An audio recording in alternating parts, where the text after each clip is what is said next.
Welcome, everyone. This is Hegemonix. I am Misha, and this is my colleague, George Michaelopoulos. And we're here to talk with you tonight mostly about our church, the Orthodox Church. It's experiencing several things, some growing pains in a way, and also some confusion. We'll put it that Yeah. way. Um, and the thing that's the growing part of it is not really a pain, is that conversions have jumped in Yeah. our church considerably in the 2023 period. It was up 78%. Mhm. And then there's another jump that's still going, apparently. Mhm. Mhm. Um, And so, and the largest demographic is, and this is what I've always told everybody, is the 30 to 39. The Right. kids wander off when they go to college, and then they wander Sure. back when they start having babies. uh Yeah. And from what I can tell, it's not just ethnic cradles wandering back, but because maybe that's a 50-50, maybe some don't wander back at all. But Right. definitely we are seeing an explosion in young families and convert families. Right. Yeah.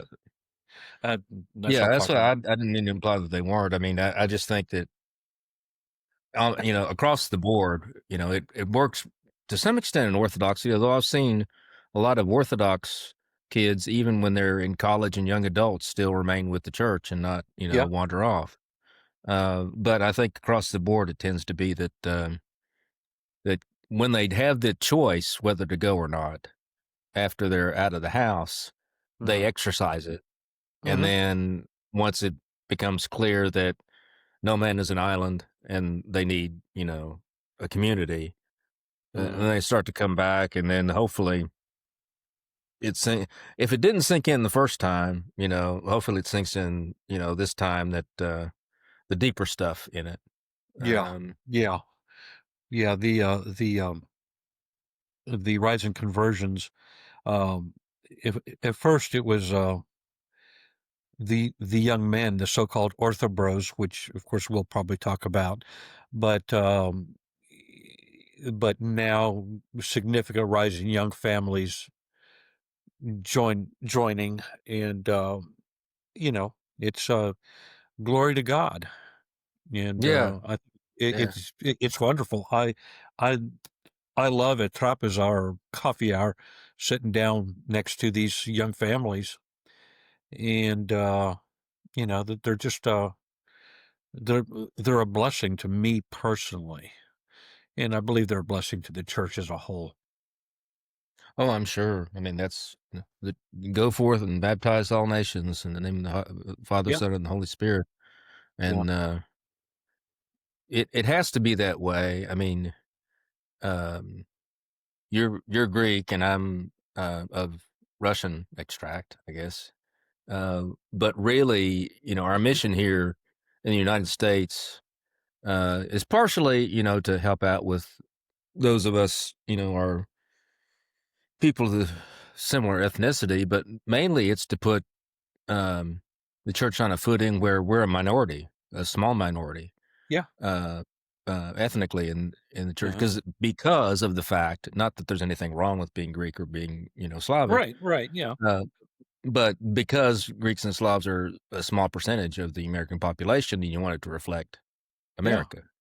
Ab- Um, ab- ab- Absolutely. I mean, there's I was just watching something recently. Saint Paisius, of thrice blessed memory, said, "America will be Orthodox," and hmm, I still can't see it. I mean, but I'm not gonna stand in the way if it happens, and I'm going to be humble enough to not second guess Saint Paisius yeah, or Elder Ephraim, soon to be Saint Ephraim, or even Patriarch Kirill of Moscow, who said, "I just don't understand it, but America will be Orthodox." Now, whether there's going to be a jump in persecution, uh, Yeah, a significant spike in persecution. We're experiencing soft persecution now. All Christians are. I mean, let's just be right. honest, and have been. But whether it's going to be actually violent persecution or not, I don't know. I hope not. But on the other on the other side, America will be Orthodox, and I just have to Yeah, we're trust not that. giving up. I mean, we're going strong, so it's Mhm. and everybody else is gonna have problems. Yeah. We've kinda dealt with that to some extent on this show, and on my previous show, I talked about it, but, this is the whole thing, and, it sounds like a broken record, I suppose, but liberalism is dying, Oh the yeah. Yeah. ideology is dying, Yeah. and people don't know what to do once their worldview is Yeah. shattered that way, Yeah. and none of the other religions really well, the other 2 main Christian bodies, their track record has been highly questionable, Yeah. as far as how they've dealt with liberalism to begin with. Right. Now we have our problems, and we'll go into that a little bit tonight, but, one of the things that I love about the Orthodox Church is that it's not centered in the West, and therefore, the Right. sickness that started and spread throughout the Western world, you know, even in Russia, a third of the population remained Orthodox even in Soviet times. Right.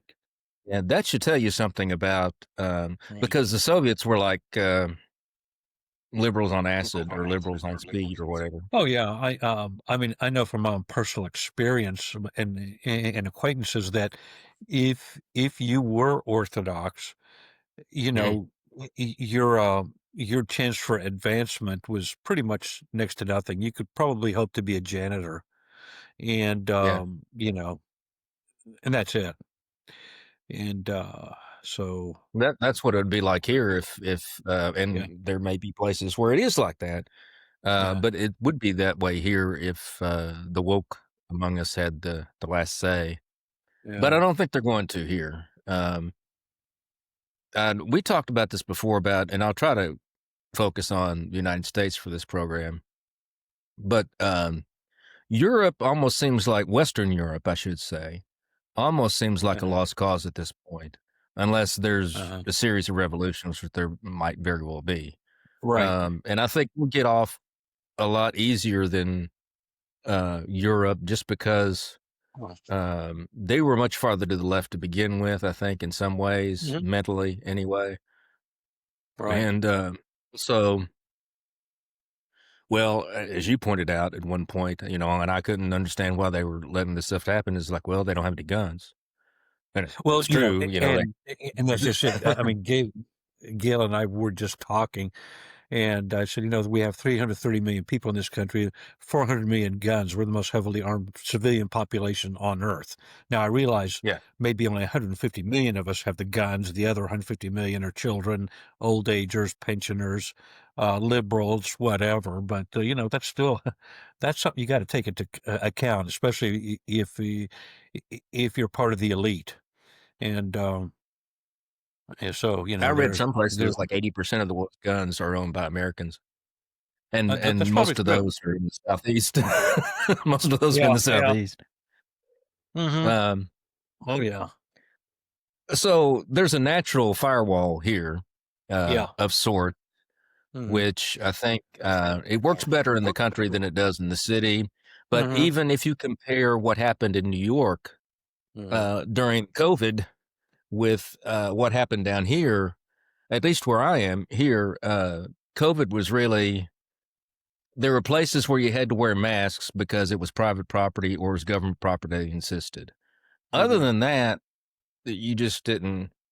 It Yeah, was, I mean, everybody was crazy in the sense uh, of being scared by the mainstream media, yeah. but there wasn't that Orwellian presence Yeah, right that I here think they here in have up there. Oklahoma, the worst of it was about 6 weeks, the two mandatory federal weeks, and then our governor Yeah, kept it on for another 4 weeks, and, but after that, I mean, you would still see people with masks driving cars all alone, but it yeah. was nothing like what, was in, New England. and Yeah. in places. So it's all relative, I guess. Well, that up there was a trial run for a police state, Hmm. and they would have kept it if they could have, but Absolutely. they just weren't ready yet. I don't think. Yeah. I still Um, think it was kind of a beta test to see how far they yeah, could go. yeah. So we might as well go ahead and spend a little bit of time on, and I think you know more about them than I do. The orthobros.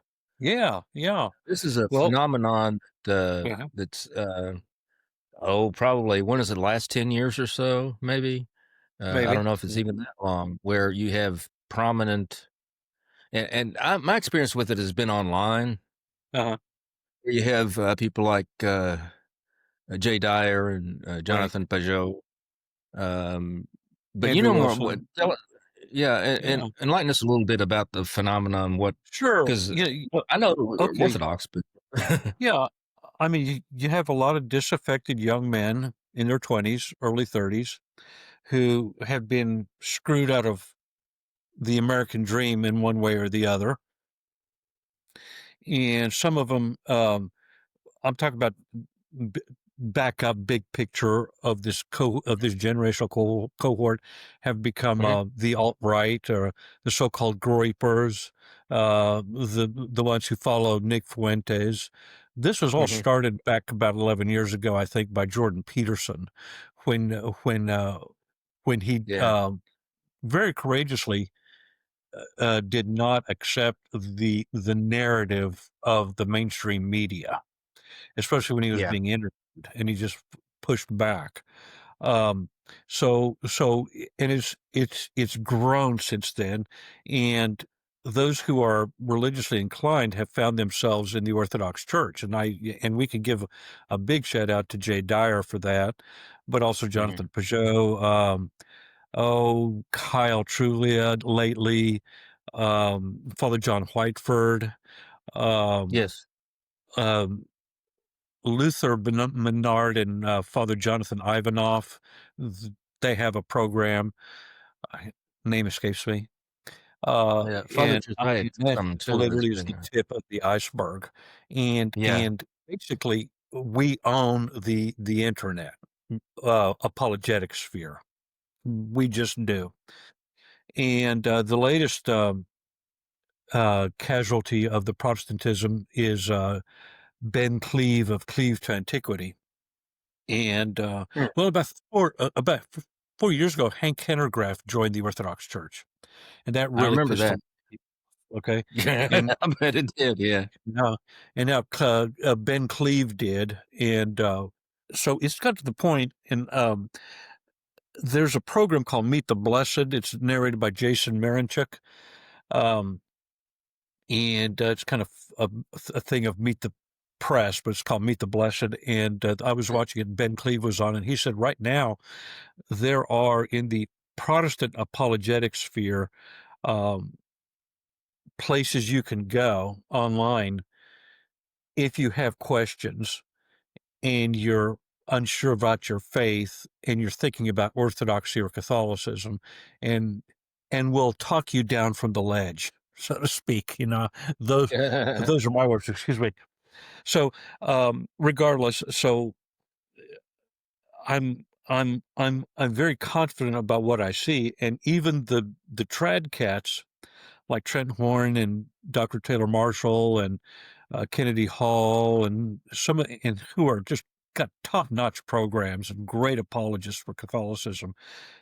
Hmm. E- Even they say, well, Orthodoxy over there bad. They've got Bulgarian bishops, they got Serbian bishops, they got Greek bishops. We have the Pope, and it all boils down to that. We have the Pope. Um, Regardless, Right. um, your specific question was about the Orthobros, and they have been joining Orthodox parishes left and right and all Mm, over America. Mostly, I would say in the South, mostly, but I'm hearing even the Mountain West. I'm hearing the Midwest, the Upper Midwest, even probably New England, and mhm. you know they they bring a raw masculine energy, which I think is necessary.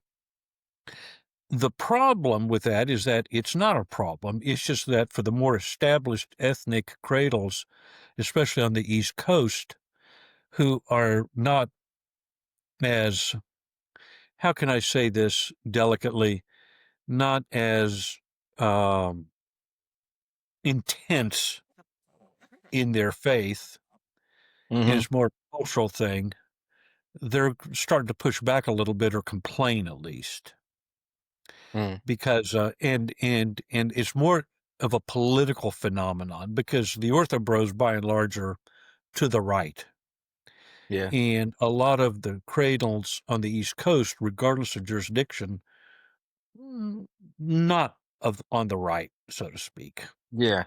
Yeah. So there is that tension. I call it growing pains, but I I would place my bets on the orthobros. Yeah. Yeah. I mean, growing pains is not a bad um, conception to understand it if you look at it from that perspective. That Yeah, there's a cosmopolitan yeah, faction within North right, American Orthodoxy right, that's been here for a long time, and they've see back in the '60s and the '70s.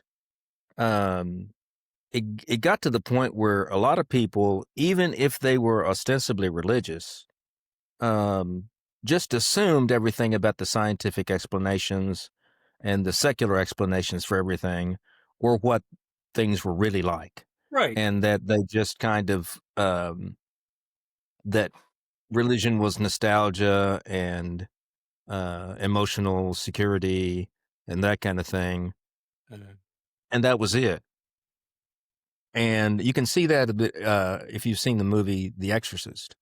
right. In the beginning, when the mother starts to try to get the priest to take her seriously about her daughter being possessed, he's just that's a different world. Yeah, That's medieval. We don't have any yeah, conception of that. And we're counselors. We do.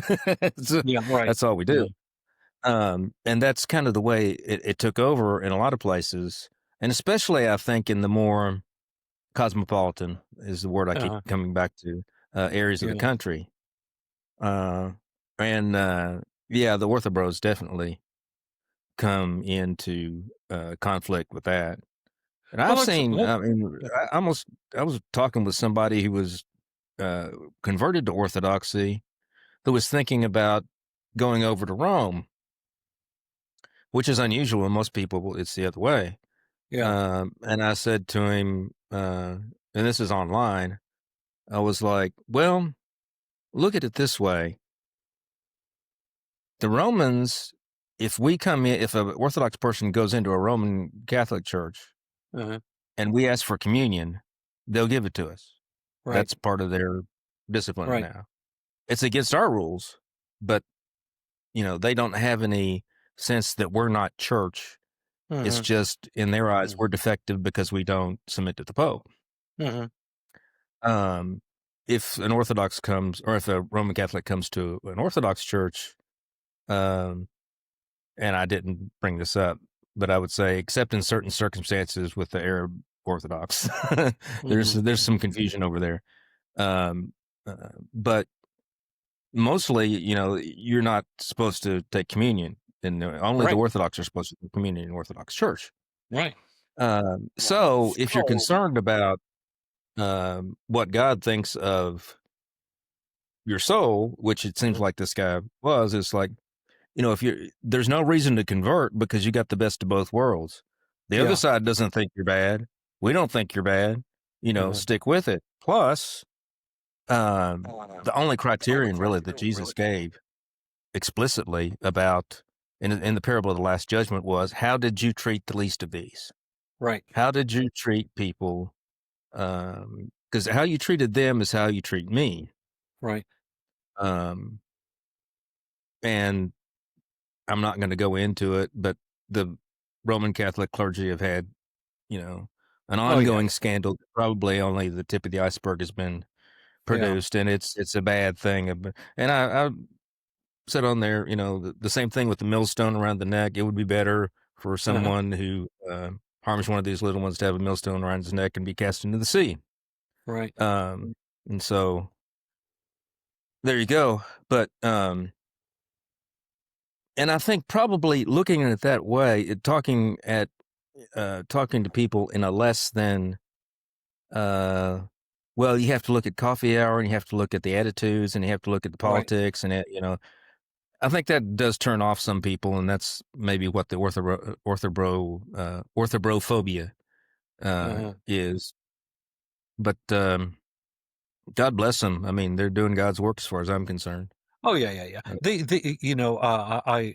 Uh, I think for every 5 ortho bros, you need 1 old bull, and to just kind of like bring them back from the alt right. I mean, I'm a member of the dissident right, but and I'm not even sure what alt right means, except that they're mad at Trump because he hasn't put Jews on cattle cars yet, or something like that. You know, this this yeah, this nonsense. And an old bull, one who's been in the faith for a while, can say, "Look, okay, I get it. You're right, we're right, but orthodoxy is not a series of propositions. It's a yeah, life that you got to right. live." And God will sort out a lot of things, and those people that you may not like right now, uh, Pastor Billy Bob or John Hagee and his Israel blood moons and stuff like that. I mean, Yeah, that they may change. You never know. I mean, yeah, Saul of Tarsus was going around murdering Christians left and right. And then he yeah. became the greatest of the apostles. So, That's true. Yeah, go figure that out for me. Anyway, no, they're in a lot of it is just raw masculine energy, and a lot of us boomers and elder Gen Xers. I'm a boomer. We've kind of lived under the feminist boot heel for all our professional lives and hmm, accepted, the so-called equality or the sameness of men and women, and that's a whole other argument for a whole other day, and and that could be kind of off-putting to our wives, you know. That again, I go this raw masculine energy, but it is the future, and they are yeah, right. So, I yeah, mean,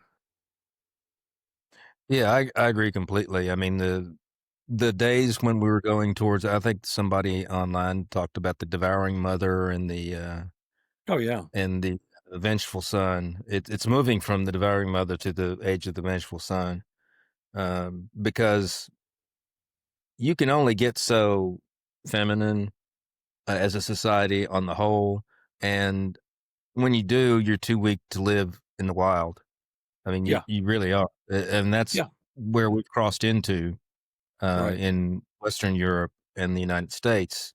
right, Now, the United States, we got lots of weapons, and we have a cohort here that uh wants to take the army to what good is a military if you can't use it?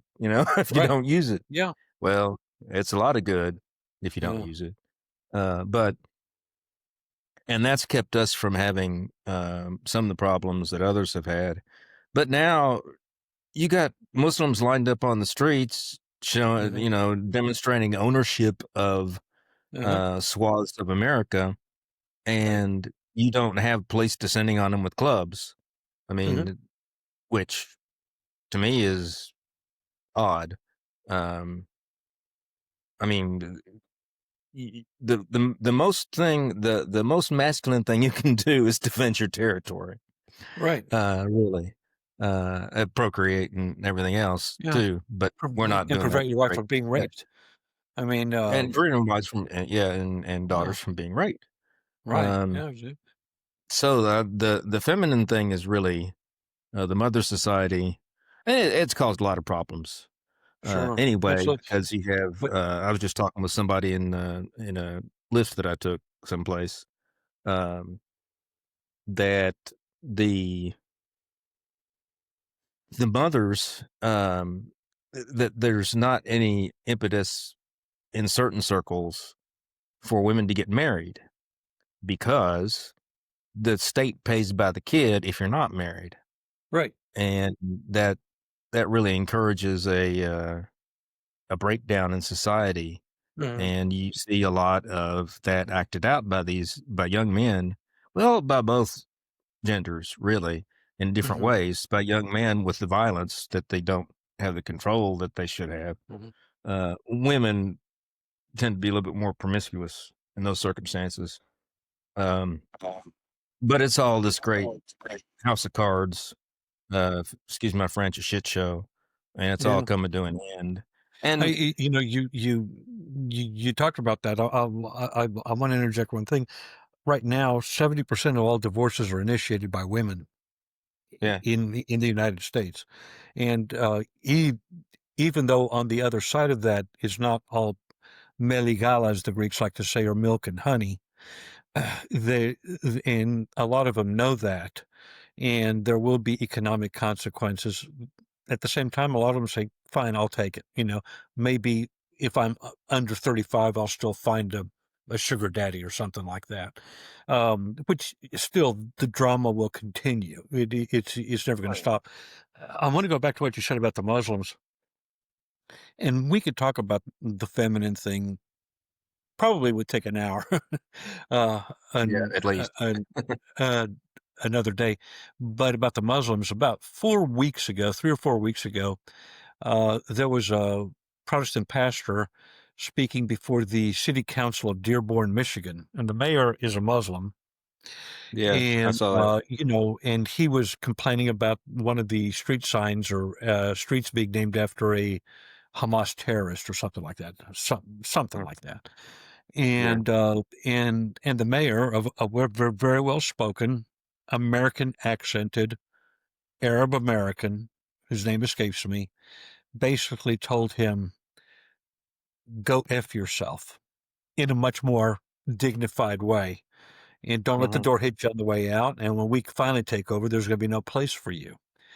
And mm, I was looking at the face of that Protestant pastor, and you know, and he's thinking, "But my separation of church and state, that's what's going through his head." Okay. yeah, And what he doesn't realize is that Protestantism, which is Judeo-Christianity, okay, it is Judaized Christianity and has been for mm, 500 years. Sometimes mm, more Judaized, sometimes less Judaized, but always Judaized.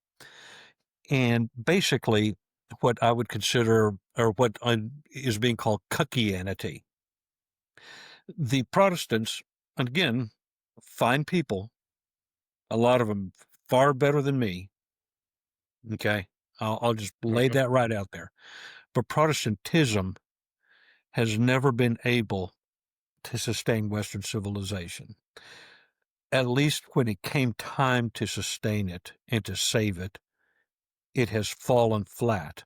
And that's because it is a it is to Christianity what cuckoldry is to marriage. mm, Okay. It's like, well, yes, of course. You know, I mean, I'll just bend over backwards and let you do whatever you want to my wife or whatever like that. And, you know, we're all the same.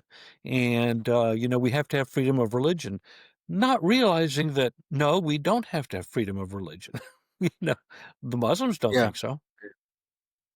And now, no, even in no, India, Christians are taking it on the chin pretty badly, from what I yeah, understand. So, yeah. They've had a resurgence of, I guess, I hesitate to use the word fundamentalist, but that's a very conservative yeah, Hinduism, and they don't think much of Christians or Muslims. They hate Muslims a lot harder than they hate Christians, but yeah, they don't like us necessarily either right. because of the in their minds it's because of the British colonization. Yeah, Um, and there I are get religious that. reasons too, because we're pariahs as far as they're concerned. Anyway, you know, Yeah, it's no, no, so I totally get it. But when push comes to shove, are we going to revive Christendom or not? And this brings us back into the whole Christian nationalism thing and all that, like that. Uh, Protestantism is not going to be able to do it No. because even as things continue to slide to get worse, there is that faction of Protestants, especially among the Baptists, that boy, they just believe in the separation of church and state, even if it means Muslims coming in and burning their churches. And Yeah. they just don't get it. And and until they wake up and realize that Constantine is a saint, you know, Yeah. and he's a saint for a reason, and he's not this bugbear that you guys have to think that he um, subverted the pure religion of Jesus, you know, Yeah. then you, you guys are committing slow motion suicide, and Yeah. that's on you as far as I'm concerned. Yeah. Yeah. I mean, Yeah, the whole Anabaptist thing, it developed in a particular context, and that yeah, context was not Muslim occupation. That right, context was, they had a state which was Christian, and they didn't like some of the things it was doing, and so they right, erected this wall of separation in their own religious ideology, and it went on from there. But they've never really faced um, the closest thing that they faced to a real occupational antithetical force is liberalism, yeah, and you have different uh, like there's the Southern Baptist Convention. You have, I know my grandmother's family was Baptist, mother's grandmother's mother, um, and they're much more conservative than the SBC. And then you sure, have a cooperative Baptist fellowship, which spun off, which ended. It's the one that Jimmy Carter ended up in, and so they've lost some of their fire, as the joke goes, yeah, as well, but lost it to liberalism, but not to being occupied. Right now, I mean, it had to come to this. It yeah, had to come to this yeah, because you got these two things. You got what's left of Christianity in Russia and in Eastern Europe, and uh, to a lesser extent in Western Europe and here, and in different places in the third world. Um, and you have Islam, which is, I don't know, 1.5 billion, 2 billion strong, in the rest of the world. And Islam's not shrinking, and they've never experienced anything like a Reformation, Renaissance. right, Well, early on, they had a kind of Renaissance, a golden age, but that yeah. They people had a talk golden about. age. It's been a long, long Yeah, time. yeah, And or the Enlightenment, that's all that right, stuff's completely foreign to them. They don't want to hear about it. They don't want right, anything to do with it. yeah, And so those forces, as people reproduce and get closer yeah, together, those forces are going to clash, and it's right. it's zero sum. It's completely zero sum. They The have, yeah, no, go ahead. I'm gonna pick up something here. they have a theology where, I mean, basically, their idea is we expand in all directions, whether by dawah, which is like evangelism, or by the sword, Right, until there is nothing except Islam and pockets of what are called dhimis, which right, is the Christians and Jews and Zoroastrians, right, and they have to pay a tax, and they don't have equal rights or anything like that. And right. that's their idea. And it's Yeah, because their religion started long after Christianity did, so right. they have an account of Christianity in their religion, and they don't hate us as much as they do idolaters, people who worship idols, Right, but they don't like us either. Um, right. and so, but Christianity hasn't. And I've tried to assemble as much as I could about the strain of militant Christianity. In Uh, fact, I've been working on and off on a book, and I just haven't had time to sit down and do it. I got that program where you can talk into the computer and it writes for you. I might all right. Yeah, make a little bit more gain on it, but we really do have, and you can see it in the American memes and the things that are coming out here with all the Crusader stuff and the knights uh, and the crosses going up, that there's yeah, a recognition there that Christians are going to have to toughen up and fight if we're going to survive. Right. Exactly. Exactly. You say Islam never had a reformation, and well, neither did Orthodoxy. And when I was younger and more liberal than I am now, I always thought, well, maybe we should have had a reformation. Now, the older I get, the more I've studied, I realize that the Reformation was really the deformation, and it has produced nothing but bitter fruits. Right.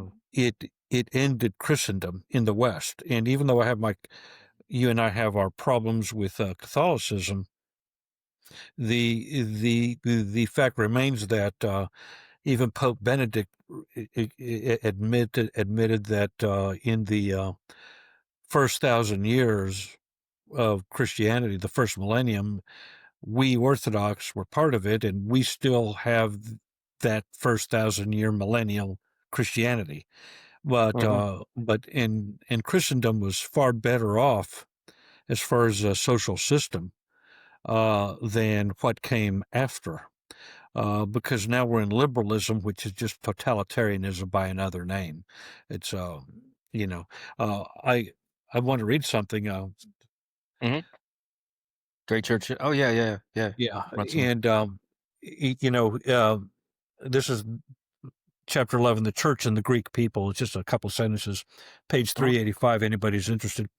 The Phanariots, with their political and intellectual ambitions, threatened to damage what had hitherto been the greatest asset of the Orthodox Church. If there was no Reformation in Eastern Christendom, nor even any heretical movement as powerful as that of the Cathars in the medieval West, it was because the Church had never lost touch with the people. The rule that chose the village priest from among the villagers, so that he differed from them only in having received the education and training needed to perform the mysteries, meant that there was never a serious cleavage between him and his congregation. He could never be an absentee. He could not aspire to a higher place in the hierarchy. He had no reason to go off to intrigue for preferment at the bishop's palace. He was humble and content with his lot. If he felt the need for spiritual guidance, he could seek it at some nearby monastery. The congregation respected him because he was empowered to conduct the services of the church, but his material lot was so little better than that of his parishioners that none of them could resent him. The parish was a united whole, deriving its strength from the communal reading of the Gospels and celebration of the Eucharist. And after the Turkish conquest, the sense of unity was enhanced by awareness of the infidel oppressor. These Christian villages, by their very simplicity of their Christianity, could maintain their integrity against the local Turkish landowner or aga or the envoys of the Sultan from distant Istanbul. Anyway, Mm. we never Yeah. had a and even though he's speaking specifically about the Greeks, you could say that about pretty much everybody else in the Hmm. Balkans: Bulgars, Serbs, Albanians, Romanians, and of course about the Russians too. Um, there's no need for a reformation. We're the Yeah. church. Yeah. Exactly. We Anyway, because a lot of the thing, well, some of the things that the Reformation sought to overturn weren't part of orthodoxy, but they also threw out the baby with the bathwater. oh, There's they totally did. Yeah, Patriarch Jeremias II, what the correspondent with, I guess, the generation after Luther with the Philip Lutherans. Melanchthon, And yes, his chief yes, disciple. and it's an interesting read. If for no other reason, you understand what Orthodoxy believes in detail about these Uh, things, but also the way that the Lutherans um, they had they had their great idea from Luther, and they developed it a little bit. uh, But as far as actually willing to go back and look at it critically, they weren't willing to go back and look at it critically at all. In the sense that you would think that people who are arguing with somebody of the erudition of Jeremiah II of Constantinople um, would have either they kept trying to convince him and wouldn't listen to what he was saying. He tried twice to convince Hmm. them, and then said, "If you want to write for friendship, that's fine, but Mm. let's not talk about this anymore because you're not paying any attention to what I'm saying." That's true. uh, Yeah, yeah, yeah. For friendship's sake. Yeah, absolutely. yeah. Yeah. Um, Now and then, Protestantism kind of degenerated into 10,000 denominations. And I think there's I think that's part of the problem with Christian Zionism is that they Hmm. really don't believe in their religion anymore. And Hmm. they see that, they think of Jesus as a holy man, a kind of a prophetic figure, Yeah. but they don't believe in the theology of the church anymore, which means that the Jews are, at least to some extent, right about, the whole thing. Hmm. And so Hmm. let's meet them halfway and call it Judeo Christianity and blah, blah, blah, woof, woof, woof. Um, but that's not, I mean, Well, to be fair to the Protestants, the first 350 years of Protestantism, if we take 1517 as a starting point, mhm, up up until 1850, um, there was no Christian Zionism either. they, that's there true. was no Yeah, concept of the Jews, the dual covenant theory, the Jews still the chosen people, the rapture, all this nonsense. There's no, no dispensationalism. I mean, right. Luther and Zwingli and Calvin, their theology of the church was defective in many ways, but it was pretty much on course with what our theology of the church is, which is that we are Israel. Yeah, Jesus is the King of Israel. The right. scepter did not depart from Judah. Okay, Yeah, um, and so and we have to pray for the Jews, and fine, and and some future time they're going to be grafted in back, or at least a lot of them will be. That's fine. Romans 11, Paul says, right. you know, be humble that you who are a wild ass are now grafted on, and don't be so high and Uh-huh. mighty that when those who were taken out are grafted back in. So, Yeah. we can't have this anti-Semitism nonsense or this Jew hatred is what I choose to call it. Regardless, yeah. So, yeah, and Um, but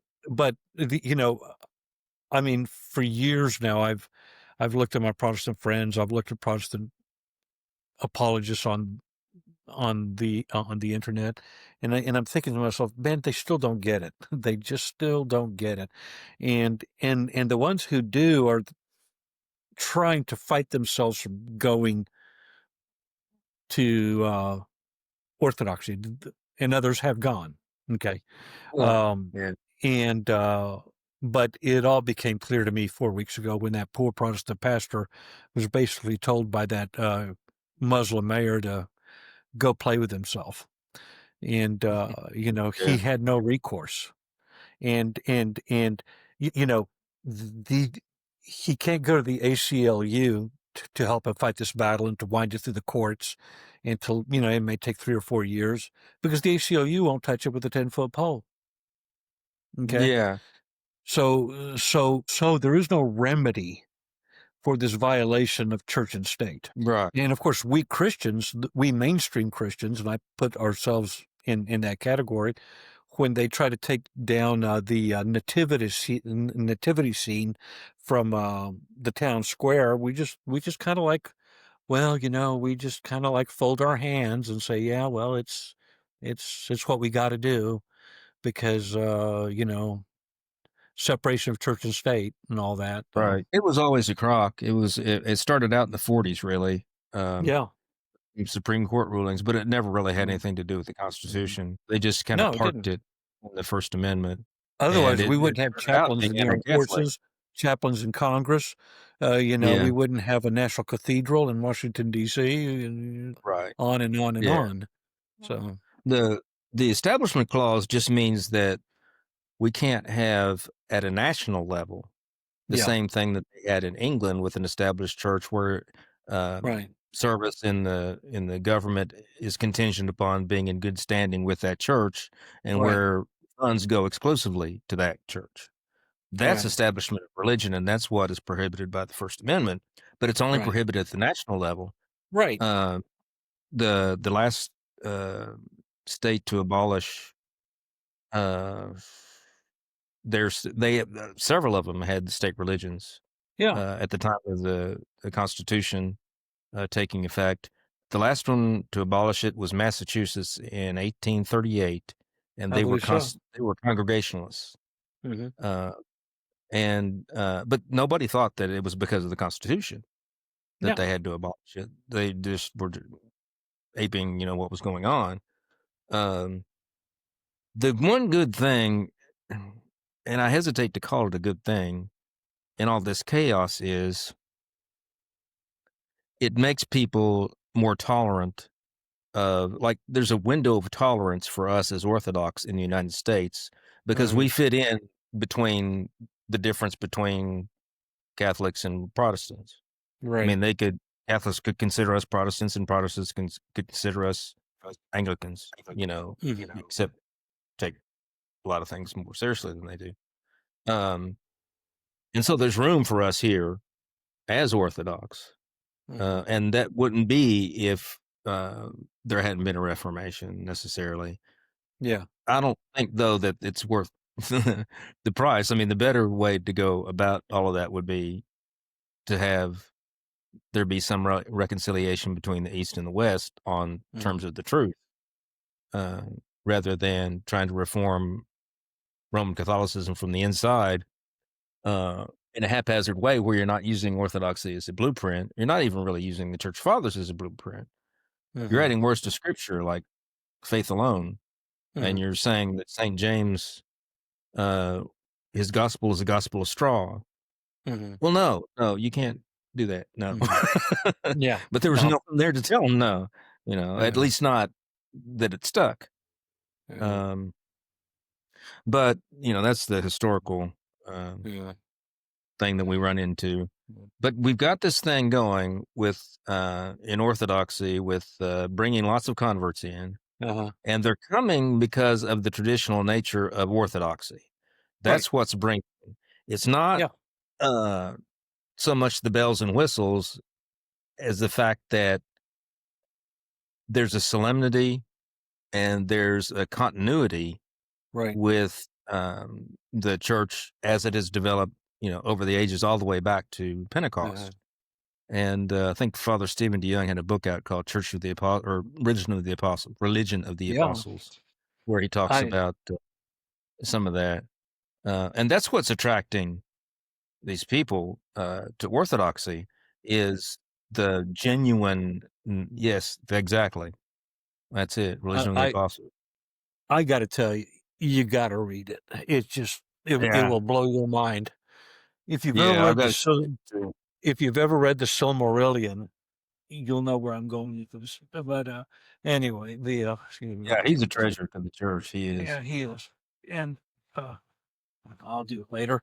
Um, the Yeah. But yeah. No, and you're right. You're bringing this right back to the orthobro phenomenon and the mass conversion phenomenon, two sides of the same coin. And there was I think I sent you a podcast. In fact, I'm pretty sure I did, in which Mhm. Father Damick, Andrew Damick, was speaking with Matthew Namey and another gentleman Yeah. whose name escapes me, uh, a I remember statistician. that. Yeah. And you know it it it was all upside, except for the downside was we need priests yesterday, a Yeah. lot, Yeah. you know and we can talk another day about how to solve that problem. I don't know if you want to go much longer, but uh the the Yeah. somewhat silver lining is at least we're making deacons are becoming more normative, and they can take the load off of priests in many ways. Yes. But we need priests badly. And we have to look at Yeah. the whole thing about the seminary education, the mandatory MDiv program. We've got to think about ways of rectifying this situation because we're not going to be able to keep up with the um, influx. I mean, and any church that has over 150 adults, you better have at least a deacon. And, if you start going to 200, you better have two priests because it'll cause massive burnout among the Yeah. priests, which will lead to sin or despair or being defrocked or suspended or stuff like that. Or So just not as rich a parish life as, possible if they had, fairly staffed with clergy. yeah, Um, yeah, I wanna go just, for the last few minutes, I'd like to, sure. go into, what we were talking about. You brought it up a couple of times. There was an article that, was not an article, it was I think it was an appearance where Patriarch Bartholomew was talking about, um, that the importance of religion wasn't tradition, that it was creativity Oh yeah. instead of tradition.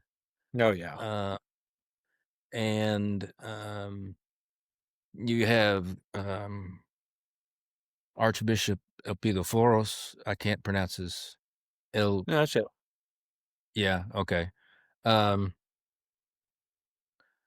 and he made some remarks around the, discussions with the Miaphysites, and the, negotiations as to the thing, Uh-huh. and pointed out, I'm not sure whether it's true or not, that they have the same faith expressed in different words. Mhm. Um, but I've always understood, and this is all inside baseball stuff that I don't Mhm. expect a lot of people to get, but I thought that they were staunchly monothelites, and that was the main sticking point. But the reason I bring up stuff like that, and we talked about it a Mhm. little bit last time, was, um, at least at the head of and I'm not gonna make any negative comments about Greeks in general, Mhm. and about the Greek church in Greece, or Mhm. about the Greek church in the United States, really, at the parish level, Mhm. any negative remarks about it. Mhm. But there's a state of mind at work in the Phanar, the Synod of Constantinople, um, expressed very strongly by Patriarch Bartholomew and Mhm. Archbishop Euthyphoros, which is a throwback to that 60s, 70s mentality of secularism is really what's true. Mhm. We're the ones who are holding up the Greek mythos Mhm. or, the Greek, form of spiritual expression. Um, and part of that had to do with what we talked about the last time with and I want to get your reaction or Mhm. thoughts on this. Part of that has to do with the degree to which the State Department and the CIA probably has been Mhm. involved in the politics around, Constantinople and, especially the connection with, the Ukraine war, where essentially Mhm. they founded a pseudo church in order to spiritually damage, Russian Orthodoxy, Ukrainian Orthodoxy under Moscow, just to throw a wrench into the whole thing, really, and probably at the behest of, Mike Pompeo. Oh yeah, Um, absolutely. Um, I'm glad you brought that up. um, because I do want to say something. One of the things that's holding back American Orthodoxy is the Fanar and its agents. Back in '94, I don't know if you remember that there was this Ligonier conference in which 29 Orthodox bishops of all jurisdictions got together and they said, "Kumbaya, let's do it." And Bartholomew pulled the rug out from under them. yes. Okay, he did, and now he's unintentionally perhaps pulling out the rug from under them, thanks to the maladroitness of Archbishop Elpidoforos. the GOA, the primate of the Mhm. GOA. He he continues to be wedded to this '60s mentality, which you talk about, this liberalism, and we could spend an hour talking about, the gay baptism and all that nonsense. Yeah. But uh, you know, whenever I think about the Phanariots, and I read you something about them, Mhm. there's this thing that runs through my mind whenever somebody talks about Istanbul and its hierarchs, especially the ones that don't have real dioceses, like Emmanuel of Chalcedon and stuff like that. And it's this: if the boot fits, lick it. And and I I know that's a very scabrous thing for me to say, but how else you can explain it? Back in March, just about 7 months ago, Elpidophoros went and saw Donald Trump and basically lavished praise on him and called him, "You are the new Constantine the Great." Mhm. I don't know if you remember that or not. But Donald Trump, I remember he did it with Obama. Well, I no, remember one of them did it with Obama. with Obama, It, Archbishop no, no, it was Demetrius, Alexander. Alexander. Yeah, yeah, yeah, called him, "You are the like Alexander the Great," and yeah. Gordian knot. now Dem- Demetrius, I think, was a very pious and holy man. I really do think that. Mhm. Um, Elpidophoros called Constantine the new Constantine the Great. Oh, I mean, he called Trump the new The Constantine the new Great. Constantine. Now, personally, I like that, and Yeah. I think he spoke the truth. I don't think he meant it, because if Right. Kamala Harris had won, he would have gone to her and said, "You are the reincarnation of Kali," or something like that. Something stupid, I hope because not, but yeah. that's what Phanarians do. They they're excellent brown nosers. That they just are. I mean, let's just put the cards on the table. That's yeah. Um, now, now, but last week, Sister Vasa, who's been laicized by Rocor, went to see Archbishop Epiphoros in her rasa, Mhm. and and he was smiling and took a picture of her, which was de- uh, destined to take um, a slap to do a slap in the face to Rocor, and by extension Kirill. Okay, Mhm. because you know they've they've they had it up to here with Sister Vasa. Okay, Yeah, the and people who don't go ahead. and they laicized her. Now, it was a very maladroit thing for Elpidophoros to do. However, um, somebody at Fordham asked her, "Well, what? Why are you going to Elpidophoros? Because he lavished praise on Donald Trump." And she responded along these lines, "Oh, well, he doesn't believe that. In fact, he thinks Trump's a buffoon." And Yeah. and uh, and I'm sure Pidilforce told her something along those lines. Oh, yeah, I'm sure. Oh, so in other words, he's speaking out of both sides of his mouth. The Yeah. problem with that is that when when Bartholomew, sloughs off the mortal coil, and there's going to be a need for a new Patriarch of Constantinople, Elpidophoros wants to be it, but Trump, above all else, he's very thin-skinned and narcissistic. They say he Mhm. treasures loyalty. Boy, if you're not loyal to him, you're gone. And Yeah.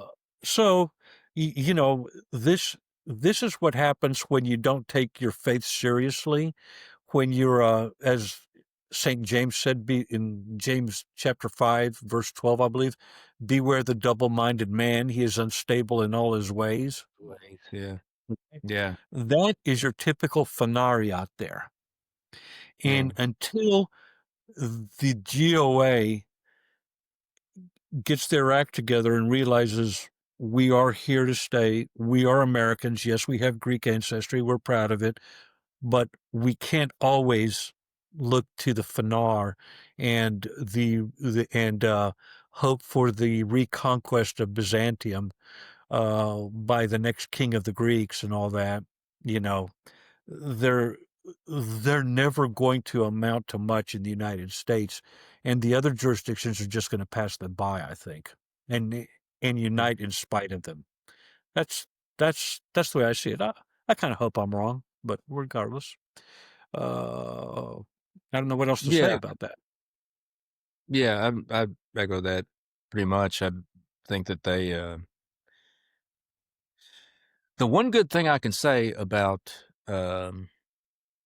their psychopath nature is that when everything does turn around, Uh, when Ukraine loses decisively and Russia has right, occupied most of it, when the OCU is no more, right, uh, when all of that happens, and if Europe ends up turning, uh, then there's a chance that Constantinople, not necessarily under this guy, Bartholomew, who's in there now, but that somebody in that culture, that little ecosystem, could uh, say, we've got to detach our cart from uh, this horse and reattach it to this other one yeah, if we want to be big fish right, in a big pond.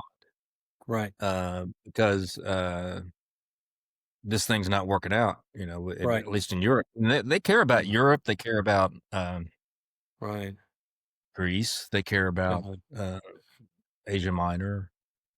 And so they're going to have to at some point, I think, change it. I'm not sure that there's any core belief underneath it all, as far as they're concerned. There no, may be that they're secular liberals. yeah, That's the most likely thing that there is. right, But there are things that can shake your face in that, and you're seeing some of them in the news oh these yeah, days. yeah, And so, yeah, yeah, but I agree with you 100%. I'm glad you said all that, um, yeah. because we've been dancing around it, Because I'm the Greek last. and I can say it, so You're Greek and you can say it, yeah, yeah, yeah, yeah. yeah, And I should, right before we go, I will say once again, I spent about 8 years in a Greek parish. uh, I love the Greek people. yeah. One of my favorite person, my spiritual advisor for a long time was Father George Wilson, who's down at the cathedral in New Orleans right now. Oh, You can see him online, actually. okay. And none of this has any negative. I mean, if Yeah. anything, they're more patient than I would, you know, could have mustered myself. I mean, Oh, yeah, yeah, that's the reward. yeah. The mark of a saint is Mm, that mhm. patience. So Yeah, I agree. Which I'm not a saint, and I don't have the patience. That's why I'm in the diocese of the South of the OPA, you know, and I haven't regretted it for 1 minute. yeah, no, I But anyway, understand. Yeah, but yeah. But it is what it I'm is. Yeah, I'm I'm even seeing, conversions, in the GOA parishes. I'm hearing here and there about, uh, young men going into the nearest Orthodox parish, which happens to be a member of the GOA and stuff like that, and I thought, "Fine, good." I mean, yeah, at the parish I grew up in, it's, filled with converts, mostly by mixed marriage, but not all. And, yeah. so, of course, we're talking about Oklahoma. Now it's different. It's a different is story in Chicago or in New York or New Philadelphia. York. Yeah, But because there's a critical mass of Greek Americans there that simply does not exist in the Midwest, the South, and in the far West. So yeah. anyway, anyway, You think we've well, about covered it I think so. for this I think week? so. Okay. We'll Well, put if this you in the liked queue. what you heard here, please hit like and subscribe, and we Yeah. shall see you next time on Hegemonix. Adios.